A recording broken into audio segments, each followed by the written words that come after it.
کہا تو اب تم مجھے کہنے آئی ہو کہ میں راستہ بدل لوں؟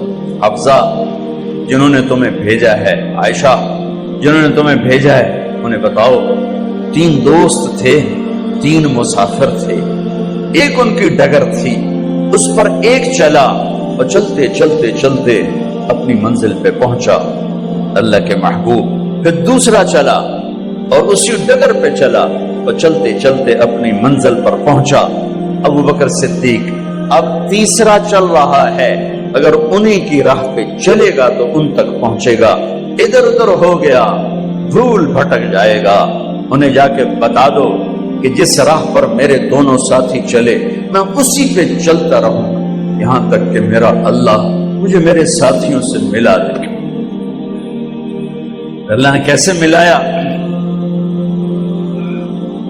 نماز میں خنجر لگا، نماز فجر کی نماز پڑھا تھا، اب ایک دم گرے، وہ چھپا ہوا تھا ابو لولو مجوسی، اس نے 7 وار کیے خنجر کے پیٹ، تو اب گرے تو پہلی صف والوں کو تو پتہ تھا پیچھے نہیں، تو عبد الرحمن بن عوف لپک کے آگے مصلی پہ کھڑے ہو کے نماز شروع کر دی، اور چند آدمی اس کو پکڑنے کے لیے بھاگے، پھر اس نے آگے جا کے اپنے آپ کو خنجر مار کے اس نے خودکشی کر لی، اٹھا کر مکان پر لے گئے، دودھ پلایا گیا تو وہ آنتوں سے باہر نکل گیا، کہنے لگے موت کا پیغام آ گیا ہے، تو اپنے بیٹے کو بلایا کہ بیٹا جا کر اماں جان عائشہ سے کہو کہ عمر امیر المومنین نہ کہنا، اب میں امیر المومنین نہیں ہوں، کہنا کہ عمر بن خطاب اپنے دونوں ساتھیوں کے ساتھ قبر کی جگہ چاہتا، اگر مجھے اجازت مل جائے تو مجھے وہاں دفن کرنا، اگر اجازت نہ ملے تو مجھے عام قبرستان میں دفن کر دیں۔ عبداللہ بن عمر تشریف لے گئے تو اماں عائشہ بیٹھی رو رہی تھی، کہ اماں جان میرا باپ عمر بن خطاب اجازت چاہتا ہے قبر کی اپنے دونوں ساتھیوں کے ساتھ، تو حضرت عائشہ رضی اللہ تعالیٰ عنہا رونے لگی، پہلے بھی رو رہی تھی، کہا عبداللہ یہ جگہ تو میں نے اپنے لیے رکھی ہوئی تھی کہ میں اپنے خامند اور باپ کے ساتھ میں بھی ایک کونے میں سو جاؤں گی، لیکن اگر عمر کی خواہش ہے تو اس جگہ کا عمر مجھ سے زیادہ حقدار ہے۔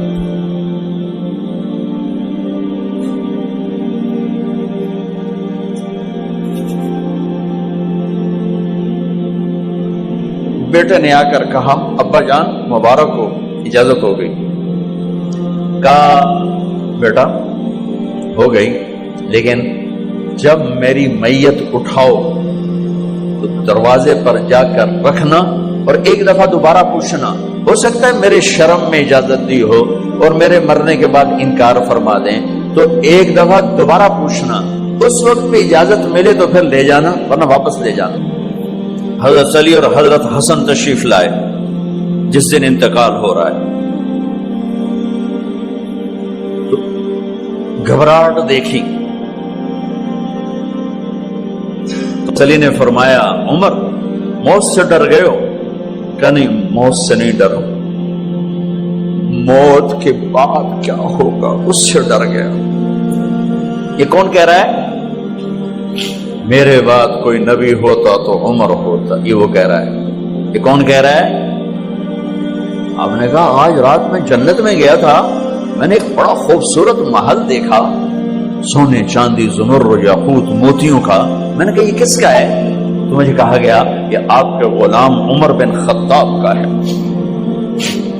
کون کہہ رہے ہیں موت کے بعد جو ہوگا اس سے ڈر رہا ہوں؟ کہ آپ مسجد میں انٹر ہوئے، مسجد میں ایسے لوگ تھے، ادھر ابو بکر تھے اور ادھر عمر تھے، ہاتھ دیو، آپ نے یوں ہاتھ پکڑ لیے، دونوں کے ایسے ہاتھ پکڑ لیے، ادھر ابو بکر ادھر عمر، کہ مجھے دیکھ رہے ہو؟ کہ جی، کہ قیامت کے دن میں ایسے اٹھوں گا کہ میرے ادھر ابو بکر ہوگا اور ادھر میرے عمر ہوگا۔ یہ عمر کہہ رہے ہیں اور سے نہیں ڈرا ہوں، موت کے بعد کیا ہوگا اس پہ ڈر رہا ہوں۔ تو حضرت علی نے فرمایا کیوں ڈرتے ہو؟ میں گواہی دیتا ہوں،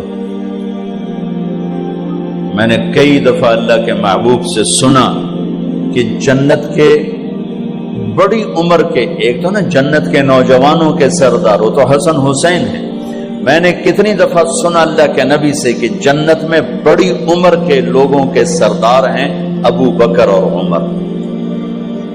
تو آپ نے کہا قیامت کے دن گواہی دو گے؟ آپ نے کہا، حضرت علی نے کہا میں بھی گواہی دوں گا، میرا بیٹا حسن بھی گواہی دے گا۔ وہ حضرات تشریف لے گئے تو موت کی آہٹ کو محسوس کیا تو بیٹے کی گود میں سر تھا عبداللہ بن عمر کا بیٹا، یہ زمین پہ لٹا تھا۔ انہوں نے یہاں سے ہٹا کر یہاں سر رکھ دیا۔ وہ حق سنا نہیں کیا کہہ رہا ہوں، زمین پہ ڈال دے۔ ان کا جی نہیں چاہ رہا تھا، کیا کہہ رہا ہوں، زمین پہ ڈالو۔ انہیں آگے کر دے، وہ پیچھے اٹھ، اپنا چہرہ مٹی میں یوں رکھ اور مٹی میں منہ ملنے لگے ایسے، اور کہہ رہا ہے ویل لک یا عمر ان لم یغفر لک عمر ان لم یغفر لک ربک، اے عمر اگر تیرے رب نے آج تجھے معاف نہ کی تو تو ہلاک ہو۔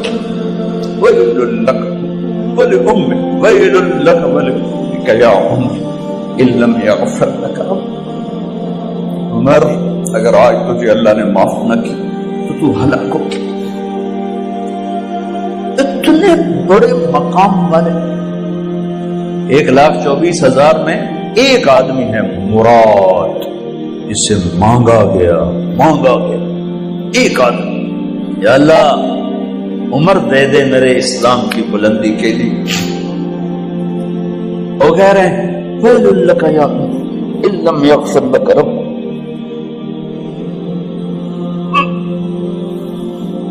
اے عمر تو برباد ہو گیا اگر تیرے رب نے تجھے معاف نہ کی۔ یہ کہتے کہتے جان نکل گئی۔ صہیب رضی اللہ عنہ نے آپ نے وصیت فرمائی تھی میرا جنازہ صہیب پڑھائے، رومی جنازہ پڑھایا گیا، کندھوں پہ اٹھایا گیا، اور آ کر اماں جان عائشہ رضی اللہ عنہ کے دروازے پر عبداللہ بن عمر، باقی تو کوئی پتہ نہیں تھا کسی کو، گوے ٹھہر جاؤ جنازہ یہاں رکھ دو۔ پھر آگے بڑھے، دستک دی، اماں جان میرا باپ عمر بن خطاب دروازے پہ پہنچ چکا ہے، اندر آنے کی اجازت ہے۔ تو اماں جان عائشہ نے فرمایا مرحبا بعمر، ہم عمر کو خوش آمدید کہتے، اور باہر تشریف لے گئیں۔ وہیں حجرہ مبارک میں قبر کھودی گئی۔ عبداللہ بن عباس فرماتے ہیں کہ میرے کندھے پر کسی نے ہاتھ رکھا تو میں نے یوں پیچھے مڑ کے دیکھا تو جناب امام المتقین حضرت علی کھڑے ہوئے رو رہے تھے اور فرما رہے تھے عمر مجھے پتا تھا تیرے سوا یہاں کوئی نہیں آ سکتا، مجھے پتا تھا یہاں تو ہی آئے اور کوئی نہیں آ سکتا، چونکہ میں نے ہزاروں دفعہ سنا